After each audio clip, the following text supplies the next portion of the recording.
sahabat-sahabat hadirin sahabat-sahabat yang dirahmati Allah Subhanahu wa taala sekalian. Pertamanya kita syukur pada Allah Subhanahu wa taala kerana pada malam yang penuh barakah ini kita dapat menyempurnakan salah satu daripada kewajipan kita solat berjamaah dalam keadaan kita mengadakan rihlah tarbawiyah, dan insya-Allah pada malam ini kita berkesempatan untuk dengar kuliah maghrib yang akan disampaikan oleh Fadil Datuk Rahman. Sebab kalau kita tak dengar rugi. Ayah kita nak jumpa dengan dia ni, kalau duduk dalam rok ni tak jumpa. Diam pun dulu ya. Saya tinggal segala kamera ready belakang dan mempersilakan Fadil yang berhormat untuk menyampaikan kuliah maghrib. Dan kita bagi masa sampai pukul 12 tak apa. InsyaAllah kita semayang dah insyaAllah. Jadi majlis dengan segala hormatnya menjemput dan mempersilakan.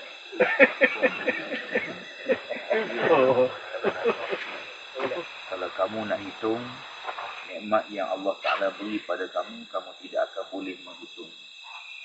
Semua nikmat yang Tuhan bagi ini sebagai tanda Rahman, pemurahnya Allah Subhanahu wa taala diberi pinjam pada kita. Jadi hakikat sebenar yang kita kena faham bahawa semua nikmat ni ialah nikmat yang Tuhan bagi pinjam. Hatta nyawa kita pun Tuhan bagi pinjam, nikmat sihat pun Tuhan bagi pinjam. Nikmat segala-galanya hanya bentuk pinjaman. Sampai masa maka Allah akan ambil balik. Bila Allah nak ambil balik, terpulang pada Allah. Maka dalam tempoh nikmat yang Tuhan bagi pada kita ni, maka kita diminta guna nikmat tersebut dengan sebaiknya. Jadi oleh kerana yang kita kena sedar betul bahawa semua barang ni Tuhan bagi. Si baik Tuhan bagi. Kalau Tuhan tak bagi, tak boleh buat apa. Tuhan bagi nikmat mata untuk melihat, boleh melihat. Nikmat telinga, boleh mendengar. Nikmat kehidupan semua sekali ini ialah salah satu di antara luasnya rahmat dan nikmat Allah Subhanahu wa taala. Maka kan itu setiap nikmat yang Tuhan bagi ini, maka Allah Ta'ala suruh kita gunakan di tempat yang betul. Wa amma bi ni'mati rabbika fahaddits. Nikmat yang Tuhan bagi ini adalah kamu ceritakan, kamu zahirkan. Zahirkan kesyukuran kepada Allah Ta'ala. Zahirkan segala nikmat itu di tempat yang betul. Maka kita menyedari hakikat bahawa hidup di atas muka bumi ini ialah hidup yang sementara waktu. Sehat sementara, kaya sementara, pangkat semua sementara. Bahkan nyawa kita pun sementara.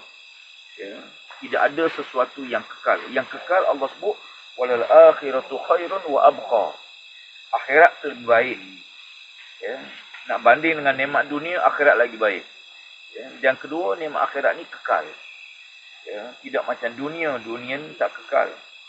Sedap makan durian, masuk mulut sampai halkum je. Dan masuk perut, sedawa pun tak sedap dah. Tambah-tambah kalau sujud, tengah sujud sedawa. Imam pula lambat pula bangun. Jadi kita nak tahan nafas pun satu perkara lagi. Apatah lagi nikmat bila sekejap je nikmat tu, dia tak kekal. Dan setiap nikmat yang Allah Ta'ala bagi ini dalam bentuk pinjaman supaya kita digunakan kerana Allah Ta'ala akan cek nikmat yang Tuhan bagi ini kita buat apa dengan nikmat tersebut. La tazalu qadama 'abdin yaumal qiyamah hatta tus'ala an arba'in. Kata Nabi SAW, tidak akan berganjak kaki manusia di padang mahsyar melainkan Allah akan tanya 4 perkara. Yang pertama, umur. Kemana habis digunakan? Ada orang 60 tahun, 70 tahun, 80 tahun, 30 tahun. Umur ni hak Allah Ta'ala. Tuhan nak bagi panjang ke pendek. Ada orang yang sakit lama tak mati-mati, berdoa lah. Sampai anak-anak tu, sampai peringkat puas dah jaga. Saya pernah satu hari seorang hamba Allah. Telefon saya, dia kata, Ustaz, cuba datang rumah saya sekejap. Ayah saya ni sakit lama. Saya pergilah ziarah dia. pergi ziarah dia. Sampai-sampai pun dia sambut, dia kata, Ustaz, cuba tengoklah Yosanya lama sangat dah sakit. Tak mati-mati. Tak mati-mati. Ya. Saya kata, tak sampai ajar, tak mati. Dia kata, tak betul lah Ustaz. Tapi takut-takut dia ada bela benda. Ya.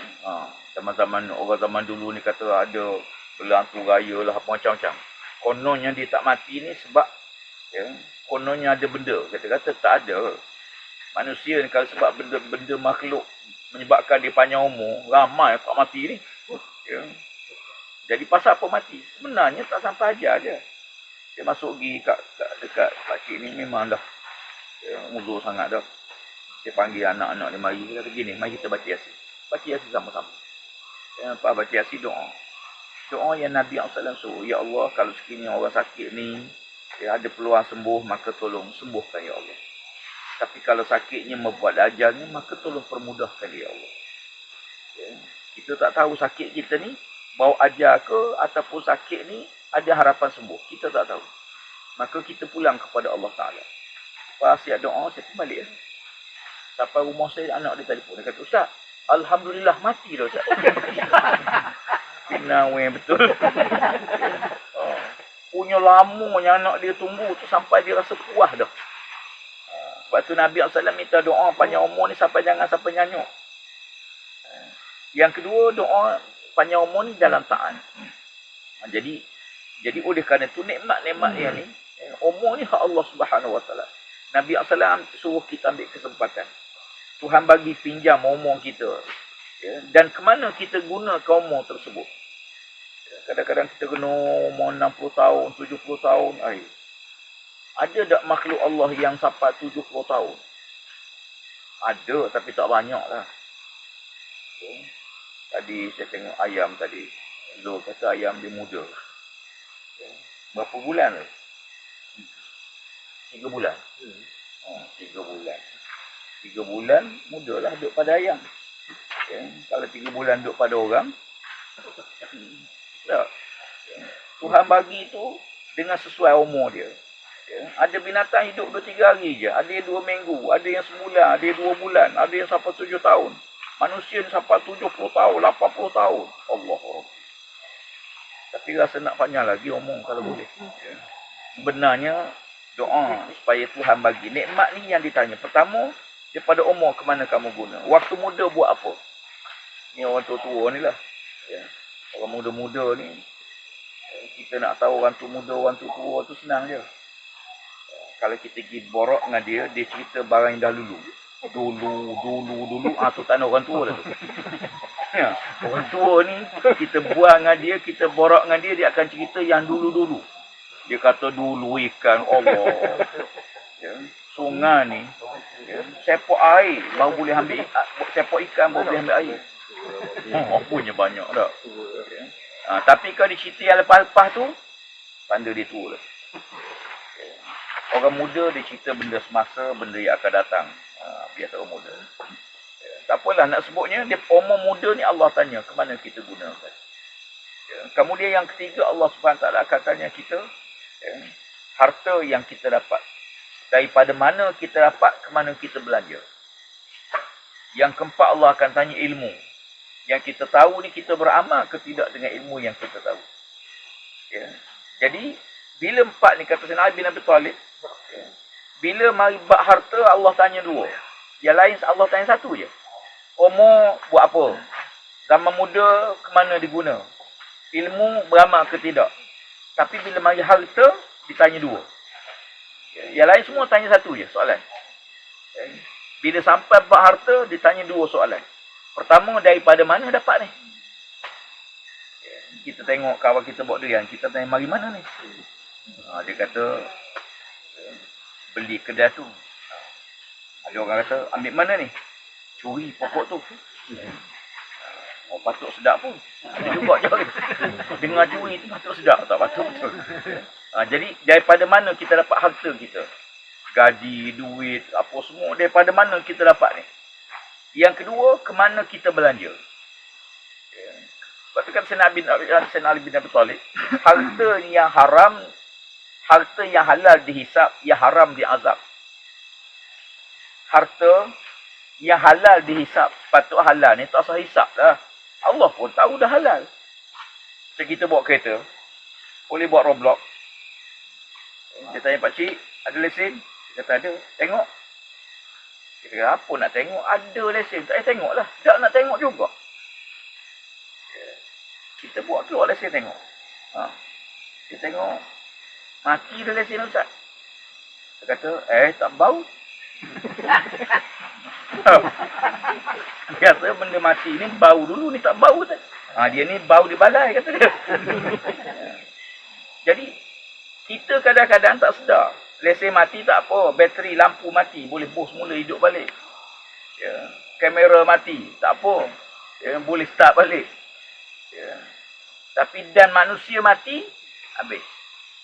Tak boleh sambung bateri dah. Roh ni dan dia keluar, dia tak masuk balik dah. Dah mati, keluar, meninggalkan tubuh. Jadi harta ni kata Sayyidina Ali bin Abi Talib, yang halal dia hisap. Halal, tanya lagi. Masya Allah. Dan yang haram dia azab, na'udzubillah. Jadi sebab tu tuan-tuan sekalian, sahabat-sahabat semua, bila kita hidup dalam situasi begini, apa yang kita terima nikmat ni, tentu kita, nikmat halal ni banyak. Dan sesuatu nikmat itu tak sama rasa dia. Umpama kita masuk ke sungai ni. Bila kita masuk, kita jumpa sungai yang air jernih. Tengok air sungai jernih tu pun Masya Allah. Sebab tu orang sanggup meredah hutan belantara sampai berjam-jam semata-mata nak cari air sungai yang jernih. Kenapa? Kerana tak banyak dah air sungai yang jernih. Saya ni jaga sungai sekarang.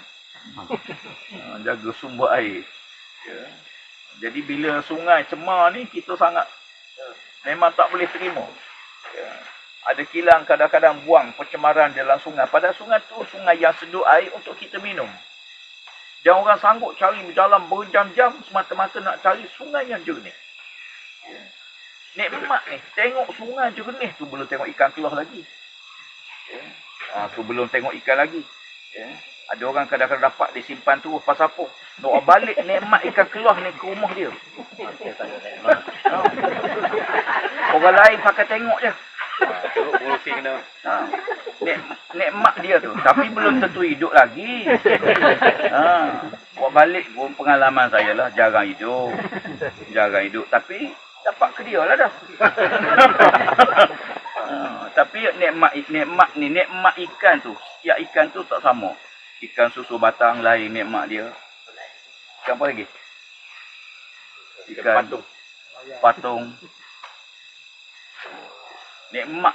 Bila benda tu payah dapat, maka kita rasa nilai nikmat tu tinggi. Pasal apa? Payah dapat ni. Ni ikan keluar ni. Cuba ikan keluar tu boleh dapat. Rata-rata. Tak ada harga. Jadi sesuatu ni bila payah dapat, dia mahal. Pasal apa? Kerana payah. Ini kadang-kadang ada orang mari jual ikan kita. Saya kongsikan. Mesti ni dia ada pengalaman dengan ikan nombor 1 lah. Saya pergi rumah dia, akuarium tu besar pada rumah. Dinding tu akuarium rumah dia.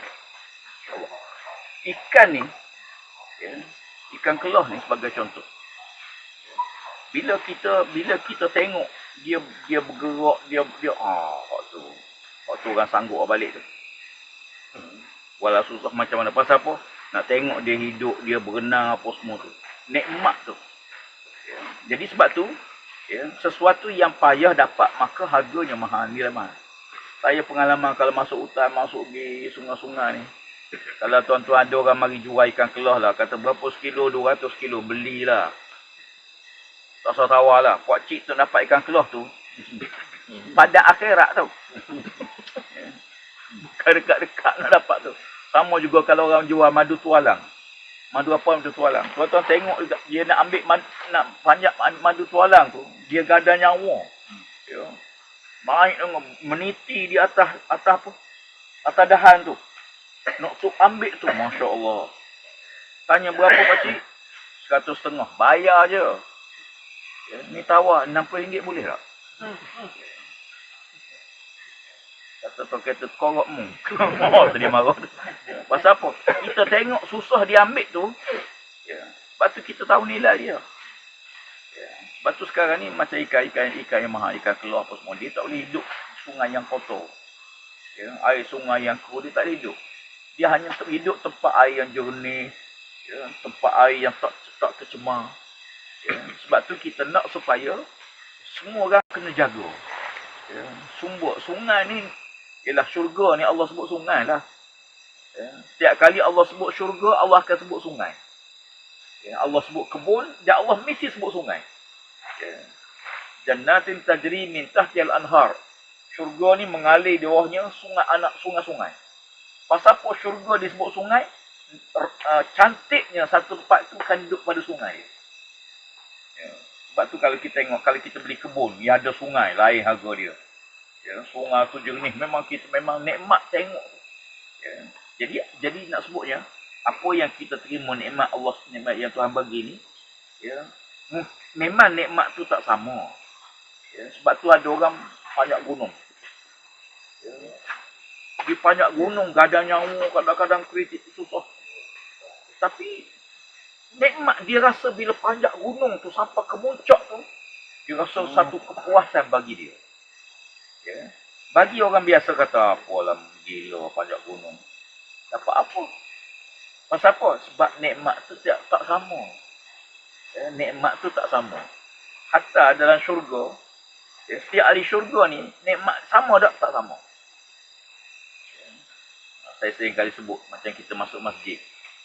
Ya, masuk masjid. Ya. Tapi nikmat dalam masjid tak sama. Ya. Ada orang kadang-kadang duduk bawa kipas angin. Dia bawa kipas. Ya. Atas kepala dia. Ada orang tak dapat kipas. Dia tengok sedapnya Pak Mak dapat kipas. Yang dia tak dapat kipas ni. Ya. Yang Pak Mak ni dapat kipas lagi. Menyandar pula. Tapi tiang pula. Dua nikmat. Kipas lagi, menyandar lagi. Yang kawan tu, kipas tak ada, menyandar tak ada. Yang tiga, tidur pula. Kipas lagi, menyandar lagi, tidur pula. Tiga nikmat. Ni ramai-ramai kita ni pun tak sama ni. Tak sama. Jadi, sebab tu, kalau kita belah sebiji durian, makan 3 orang. Lepas makan, kita tanya. Yang pertama, apa komen buah durian ni? Dia kata sedap lah, lemuk-lemuk sikit. Yang kedua, dia kata pahit-pahit sikit. Saya tak berapa sikit. Yang ketiga kata, aku suruh aja pahit ke lemuk ke, boleh sapu belakang. 3 orang yang makan sebiji buah durian, rasa nikmat dia tak sama. Jadi oleh kerana itu, bila kita tengok setiap nikmat-nikmat yang Tuhan bagi pada kita ni, sebab tu ada orang sanggup korban, gada nyawa ke apa-apa, kerana dia nak sesuatu benda yang menggembirakan dia. Seronok, alhamdulillahnya, dalam Islam ni, buatlah apa yang kita rasa suka selagi mana tidak haram. Ya. Nak main, kau nak seronok, kau nak bertempik, kau nak apa, buatlah. Selagi mana tidak langgar syarak. Alhamdulillah. Orang lain seronok, kita seronok. Tapi kita tak berdosa. Ya. Orang lain bersukan, kita juga bersukan. Main bola, sama-sama main bola. Ya. Kita main, dia main. Kita menang, dia kalah, dah lah pakai luar pendek, kalah pula. Mayah muda pula. Saya pun pergi tengok bola di stadium dululah. Pahang Lawang, Kedah ke apa dulu. Dah lah baris, nak beli tiket. Masuk-masuk hujan pula. Lepas hujan, kalah pula. Tapi balik, nak lagi kita tengok. Pasal apa? Kerana nikmat satu benda tu tidak sama.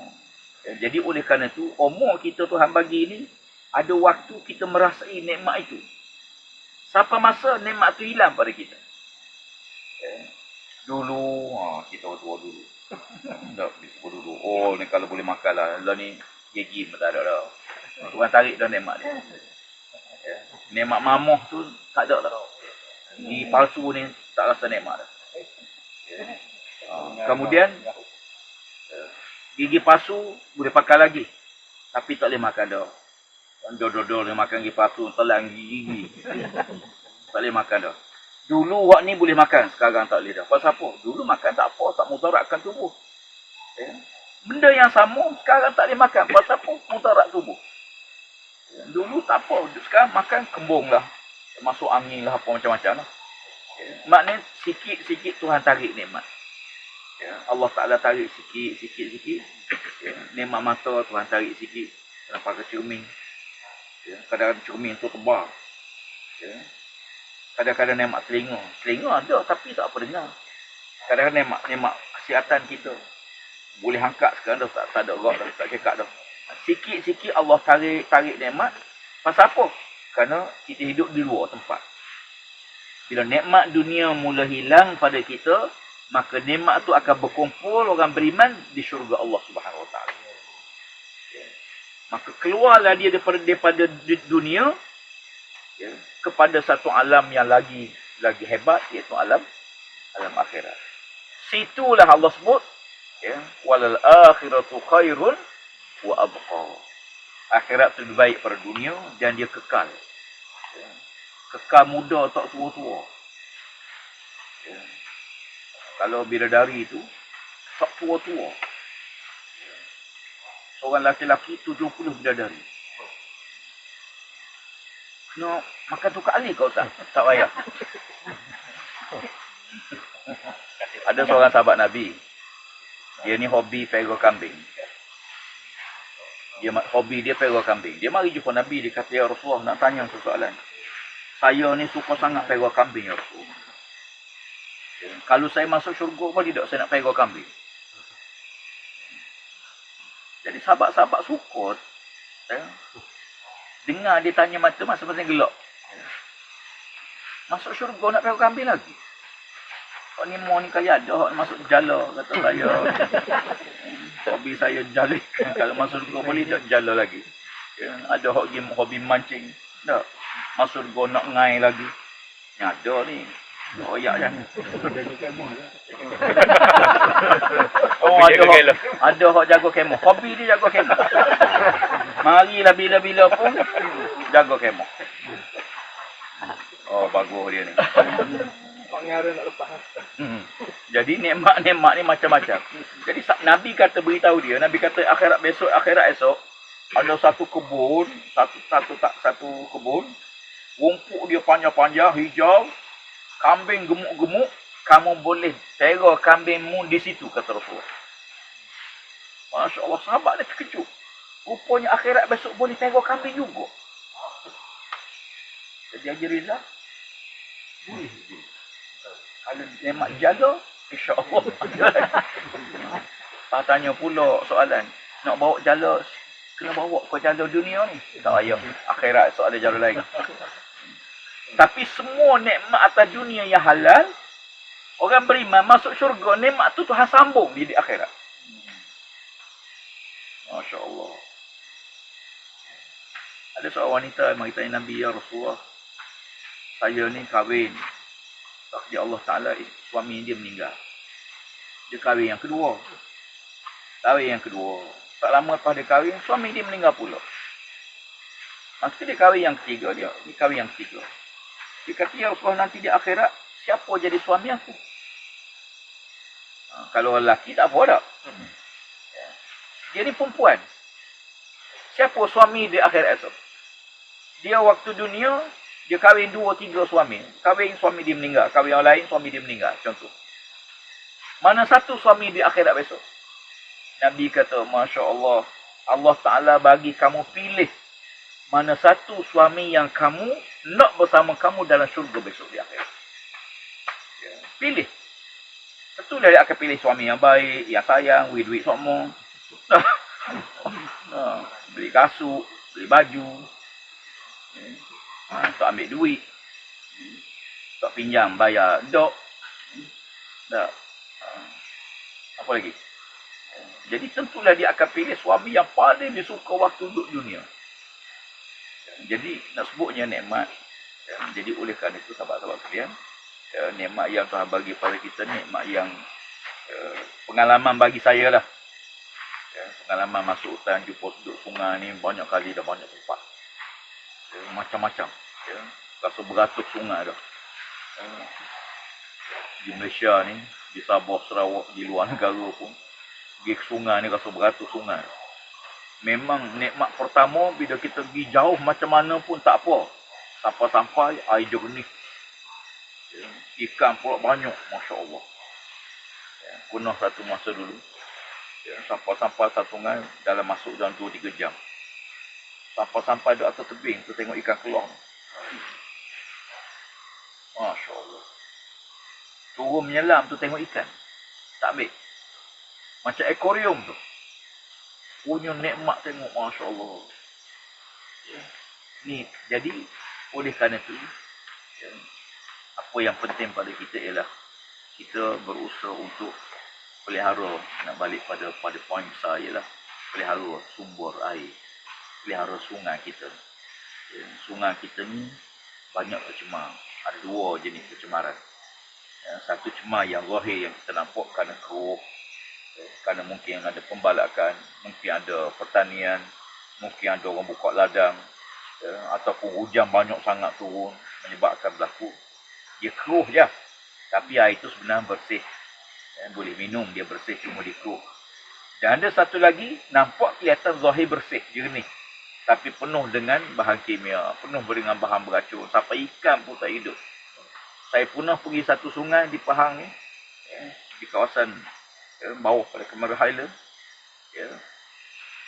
Satu sungai air jernih.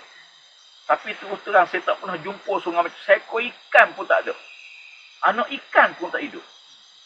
Yang jumpa apa dia? Yang jumpa ialah bekas baja. Yang buka bekas tin racun. Yang jumpa ialah bahan-bahan kimia, bahan-bahan beracun yang dibuang dalam sungai. Mati habis ikan. Masya Allah. Jadi oleh kerana itu, kita kena pelihara. Sebab tu saya sedang berusaha untuk supaya kita semua mengambil peranan macam mana untuk kita jaga sungai kita. Dan insyaAllah kita harapkan ada NGO, persatuan belia ke, sekolah-sekolah yang kita jadikan sungai angkat. Sungai tu jadi sungai angkat dia. Dia akan jaga sungai tu, dia akan cantikkan sungai tu, dia jaga semua sekali.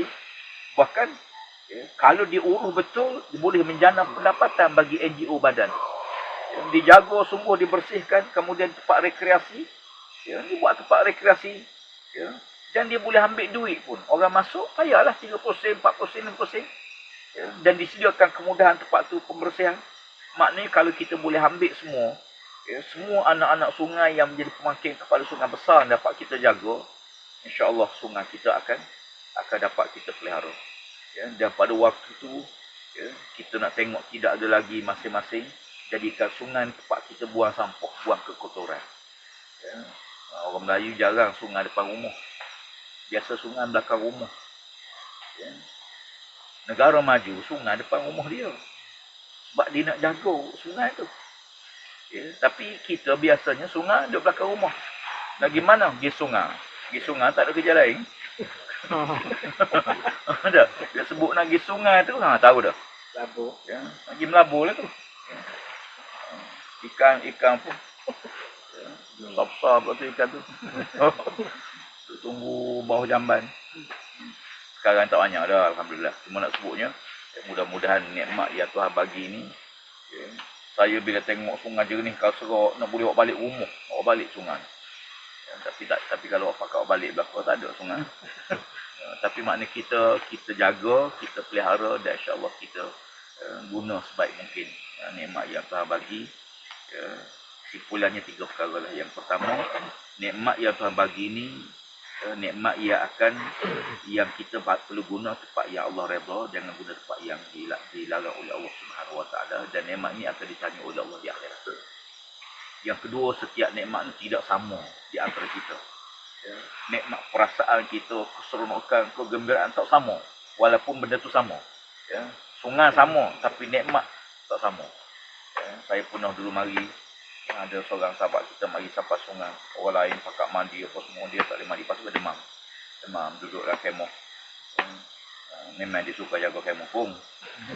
Jadi orang lain dapat mandi, dia tak boleh pasal apa, boleh tak sihat. Walaupun sampai dah tempat tu buka dirian, tak boleh makan pasal apa, makan ubat lah. si manis lah. Ya. Jadi mudah-mudahan ya, akhir sekali yang ketiga, marilah sama-sama kita pakai jaga. Ya, punca air sebagai sumber hidup. Air ini Tuhan buat sumber hidup. Ya. Jadi nak jaga udara bersih pun duduk pada air, nak jaga apa pun duduk pada air. Karena Allah Ta'ala jadikan air sebagai sumber bagi kehidupan kita. InsyaAllah mudah-mudahan diberi manfaat oleh Allah SWT pertemuan kita reka. Wallahu a'lam aqulu qawli hadza astaghfirullahaladzim wa lakum. Assalamualaikum warahmatullahi wabarakatuh. Waalaikumsalam.